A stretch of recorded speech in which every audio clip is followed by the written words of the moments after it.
Welcome viewers, मेरा नाम है क्रिस और आप मुझे देख रहे हैं मेरे यूट्यूब चैनल थिंक एजोरा पर या फिर मेरे फेसबुक पेज @थिंक एजोरा लर्निंग या इंस्टाग्राम पर। व्यूअर्स, आज का दिन बहुत ही खास है और एक खास टॉपिक को लेकर मैं आपके सामने आया हुआ हूँ और मुझे लगता है कि आज इस विषय पर जरूर बात होनी चाहिए। कुछ न कुछ जागरूकता हमारे समाज में आनी चाहिए और लोगों को इसे बहुत गहराई से संजीदगी के साथ समझना चाहिए। तो आइए शुरू करते हैं व्यूअर्स। सो व्यूअर्स, हमेशा की तरह हम हैं अपने चैनल के होम पेज पर। आप हमारे चैनल पर विजिट करके विजन, मिशन और गोल स्टेटमेंट के बारे में जान सकते हैं। व्यूअर्स, आप सभी को सबसे पहले विश्व स्वास्थ्य दिवस 2022 की हार्दिक शुभकामनाएं। Wishing you all a very happy world health day 2022। और व्यूअर्स, जैसे कि आप सभी जानते हैं, आज है विश्व स्वास्थ्य दिवस जो हर वर्ष 7 अप्रैल को मनाया जाता है, जिसकी मैं आपको ढेर सारी शुभकामनाएं देता हूं।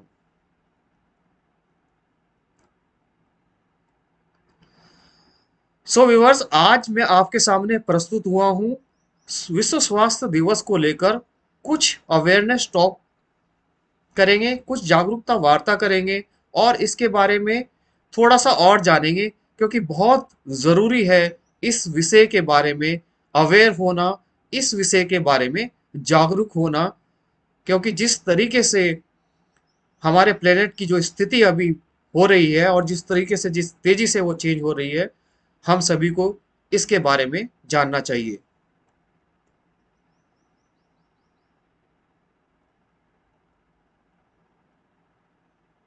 सो व्यूअर्स, आइए सबसे पहले समझ लेते हैं डब्ल्यू को और वर्ल्ड हेल्थ डे को, और इन दोनों का आपस में क्या कनेक्शन है।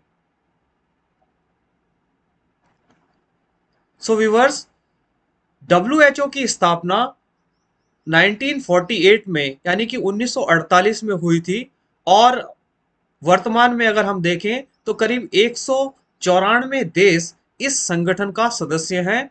और ये जो संगठन है, ये संयुक्त राष्ट्र संघ की एक एजेंसी है। संयुक्त राष्ट्र संघ को हम अंग्रेजी में यूएनओ यानी कि यूनाइटेड नेशन ऑर्गेनाइजेशन के नाम से जानते हैं। इसमें ये जो राष्ट्र हैं, जो इसके सदस्य बनते हैं, वो सारे सदस्य जिस तरह की गाइडलाइंस और जो भी स्कीम्स, योजनाएं डब्ल्यू यानी कि वर्ल्ड हेल्थ ऑर्गेनाइजेशन या विश्व स्वास्थ्य संगठन लेकर आता है, सारे देश उसमें अपना सहयोग करते हैं और उन योजनाओं को अपने अपने देशों में लागू करते हैं।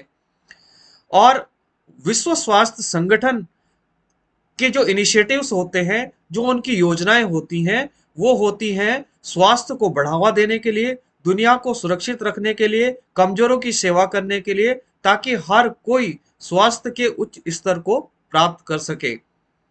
यही डब्ल्यूएचओ का मुख्य उद्देश्य है और इसी के संदर्भ में डब्ल्यूएचओ काम करता रहता है।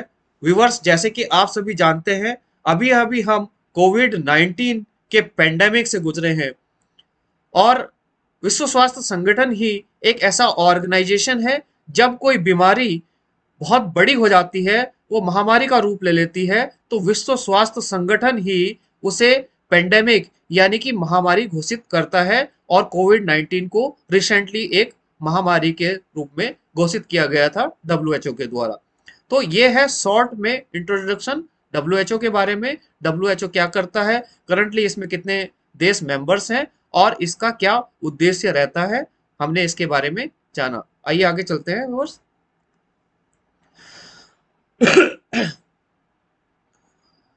विश्व स्वास्थ्य दिवस, अब जान लेते हैं वर्ल्ड हेल्थ डे को।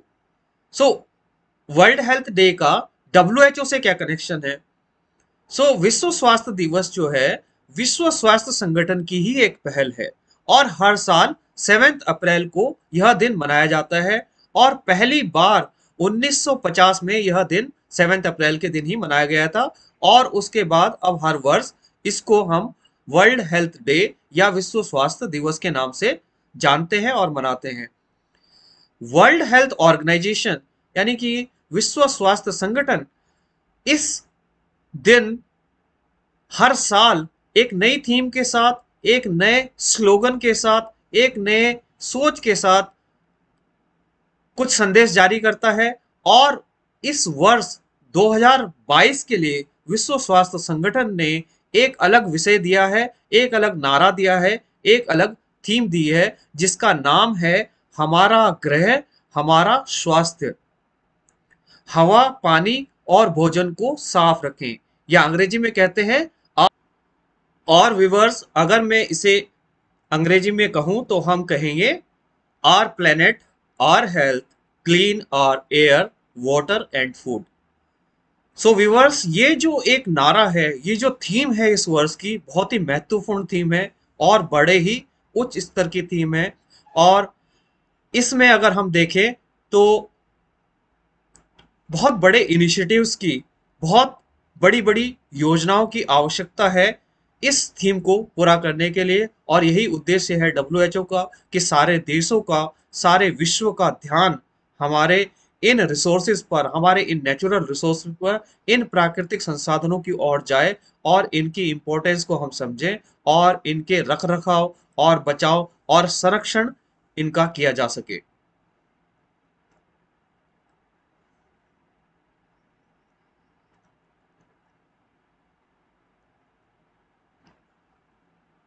सो व्यूअर, आइए अब थोड़ी सी बात करते हैं इस विषय में। ये जो नारा दिया गया है, हमारा ग्रह हमारा स्वास्थ्य, बहुत बड़ी बात कही गई है इसमें कि जो हमारा ग्रह है, जो हमारा प्लेनेट है, यही हमारा स्वास्थ्य है। और यहाँ पर मतलब है पूरे के पूरे इकोसिस्टम से। इसमें बात की गई है हमारा पानी, हवा, भोजन, सभी को साफ रखने की, सभी को क्लीन रखने की। यह विषय वास्तव में बहुत बड़ा है व्यूवर्स, और हमें सामाजिक और सांस्कृतिक सुधारों सहित राष्ट्रीय और अंतर्राष्ट्रीय स्तर पर पुनर्विचार और सुधार की आवश्यकता है।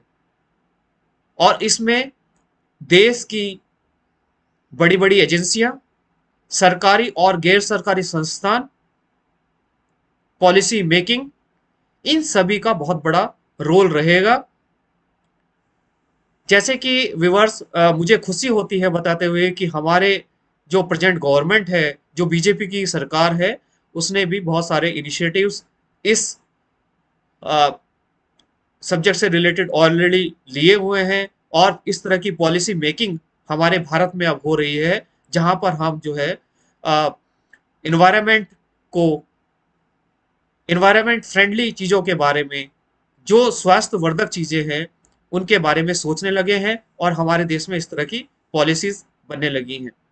जैसे कि अगर मैं बात करूं तो अभी बहुत बड़ी क्रांति चल रही है इलेक्ट्रिक व्हीकल के बारे में। इलेक्ट्रिक व्हीकल एक तरह से इन्वायरमेंटल सेफ्टी को देखते हुए ये योजना आ रही है, और सरकार बहुत सारी इसमें योजनाएं दे रही हैं ताकि ज़्यादा से ज़्यादा कंपनियां इलेक्ट्रिक व्हीकल बनाएं। और आने वाले समय में हम, चूंकि जो हम पेट्रोल और डीजल या फिर अन्य ईंधन के साधन यूज करते हैं, उनसे हमारे प्राकृतिक एनवायरनमेंट को बहुत ज़्यादा ठेस पहुंचती है और बहुत अधिक पोल्यूशन होता है, और जो हमारे हवा को बहुत ज़्यादा प्रदूषित कर रहा है। व्यूअर्स, जैसा कि हम जानते हैं, हमारे मेट्रोज में लाइफ आज जीना दूभर हो गई है। वहां पर पोल्यूशन लेवल और एयर पोल्यूशन इस हद तक बढ़ गया है कि वहां पर लोगों को अनेक प्रकार की बीमारियां होने लगी हैं। सो एक ये इनिशिएटिव है, और जिसमें हमारी गवर्नमेंट्स और जो प्राइवेट जो संस्थान हैं, जो कंपनियां हैं, वो इस तरफ बहुत पुरजोर कार्य में लगी हुई हैं और काम कर रही हैं। इसके अलावा सीएनजी को हम अपना सकते हैं। ईंधन के जो अलग विकल्प हैं, जो इलेक्ट्रिक व्हीकल आ रहे हैं, मैं सबसे आग्रह करूंगा कि आने वाले समय में वो कोशिश करें कि इलेक्ट्रिक व्हीकल का यूज कर पाएं।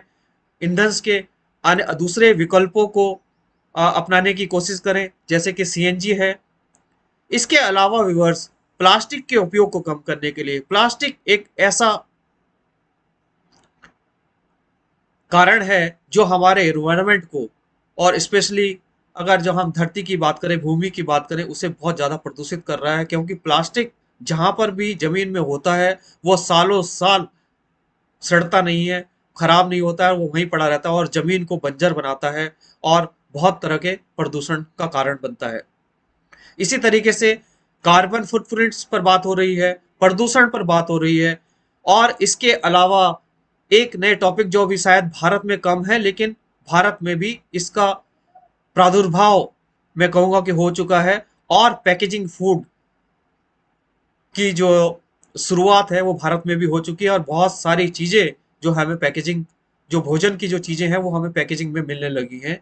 तो यह एक बहुत बड़ा कारण है कि हाँ, जो हमारी हेल्थ को अफेक्ट कर रहा है, क्योंकि ये हमारे प्लेनेट को इम्पैक्ट कर रही हैं ये सारी चीजें, और यही चीजें मिलकर फिर हमारी हेल्थ को इम्पैक्ट कर रही हैं। इसीलिए शायद डब्ल्यू एच ओ ने इस बार ये नारा दिया है कि हमारा ग्रह हमारा स्वास्थ्य, हवा पानी और भोजन को साफ रखें। भोजन को भी इसमें इसीलिए इन्वॉल्व किया गया है क्योंकि बहुत सारे देशों में पैकेजिंग फूड का ट्रेंड है, और पैकेजिंग फूड हमारी हेल्थ को बहुत ज़्यादा डैमेज कर रहा है। इसके अलावा ग्लोबल वार्मिंग, जलवायु, स्वास्थ्य प्रणालियों, वैश्विक स्वास्थ्य देखभाल, हरित उत्सर्जन गैसों को नियंत्रित करना आदि इसकी प्रायोरिटीज रहेंगी। सो व्यूवर्स, अगर हम इसको देखें तो ये लगता है कि आम जनता के करने के लिए इसमें कुछ नहीं है, लेकिन बहुत सारी चीजें ऐसी हैं जो हम आम जनता के रूप में, जो गवर्नमेंट्स को एक्शंस लेने हैं, जो गवर्नमेंट्स को पॉलिसीज बनानी है, जो कंपनीज को, संस्थानों को जो कार्य करने हैं, जिस तरह के इन्वेंशंस करने हैं, जिस तरह के प्रोडक्ट बनाने हैं फ्यूचर को ध्यान में रखते हुए, इन्वायरमेंट को ध्यान में रखते हुए, वो कंपनियां करेंगी और उनको करना चाहिए। गवर्नमेंट्स को इनिशिएटिव्स लेने चाहिए। पर क्या एक नागरिक, क्या एक आम नागरिक होने के नाते हम इसमें अपने ग्रह में, अपने खुद के स्वास्थ्य में, हवा पानी और भोजन को जब हम इन सारे संसाधनों को देखते हैं तो क्या इनमें हमारा कुछ कंट्रीब्यूशन हो सकता है? जी हाँ, जरूर हो सकता है, और आइए बात करते हैं उसके विषय में संक्षेप में।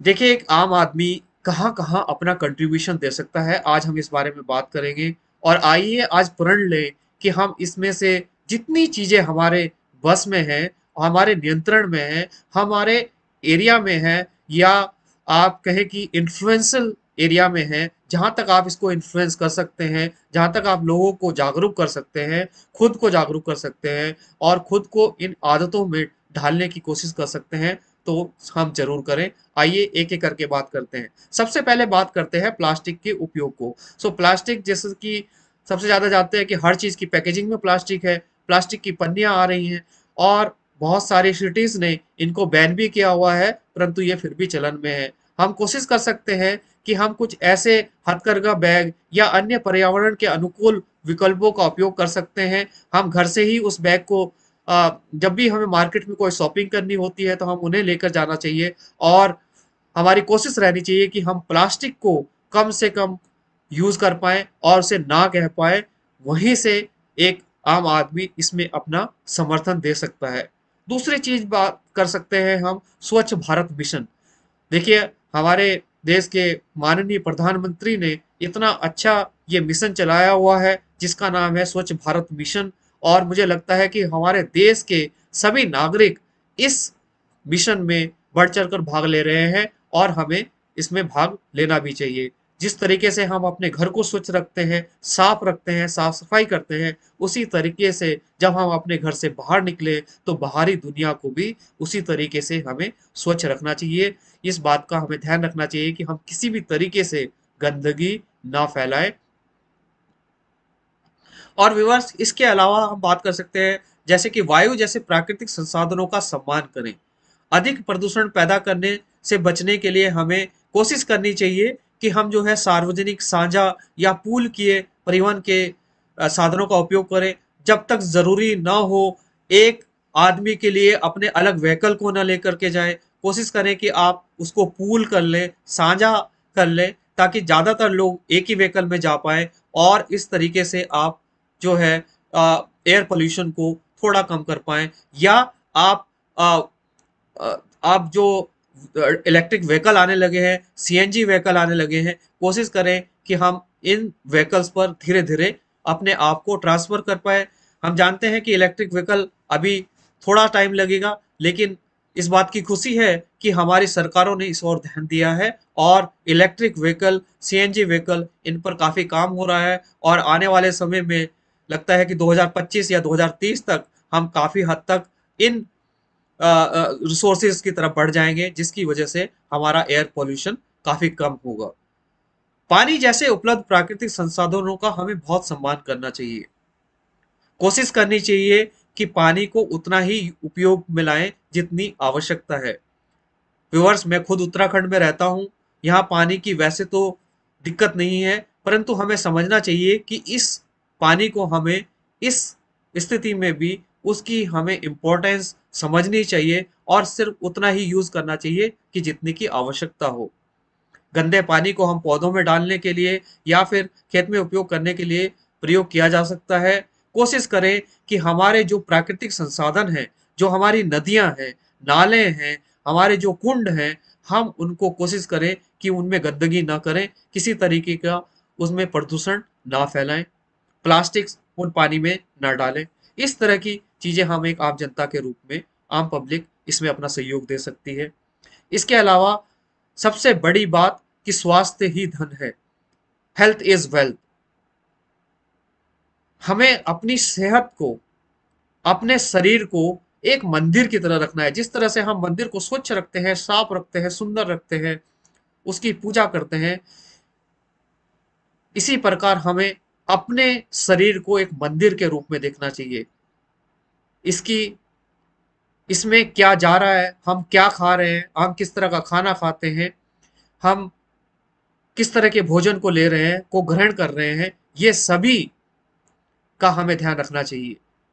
और विश्व स्वास्थ्य संगठन ने जो इस बार ये नारा दिया है, इसमें भोजन को भी इन्वॉल्व किया है। देखिए, हवा पानी के साथ भोजन को इन्वॉल्व किया है, बहुत बड़ी बात है। और यहाँ पर एक मैसेज भी है कि किस तरीके से भोजन जो है हमारे हेल्थ को, हमारे स्वास्थ्य को इम्पैक्ट करता है। तो इसीलिए कोशिश करनी चाहिए कि आप जो है ताजा बना भोजन कर पाए। कोशिश करें कि बाहर का खाना आपको कम खाना पड़े।